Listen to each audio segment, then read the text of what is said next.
proteggerò dalle paure delle ipocondrie, dai turbamenti che da oggi incontrerai per la tua via, dalle ingiustizie, dagli inganni del tuo tempo, dai fallimenti che per tua natura normalmente attirerai. Ti solleverò dai dolori e dai tuoi sbalzi d'umore, dalle ossessioni delle tue manie. Supererò le correnti gravitazionali, lo spazio e la luce per non farti invecchiare. E guarirai da tutte le malattie, perché sei un essere speciale ed io avrò cura di te.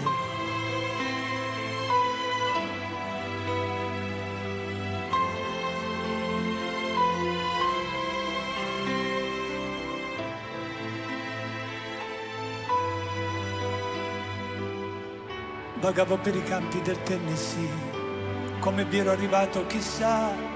Non hai fiori bianchi per me, più veloci di aquile i miei sogni attraversano il mare.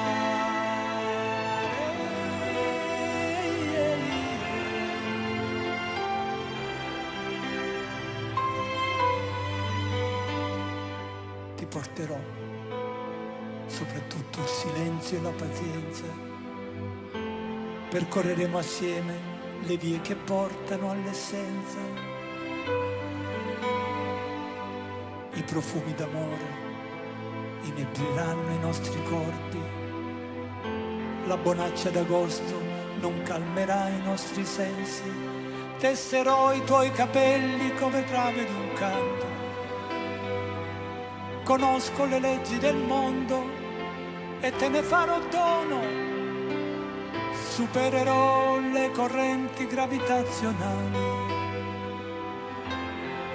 lo spazio e la luce per non farti invecchiare. Ti salverò da ogni malinconia, perché sei un essere speciale ed io avrò cura di te.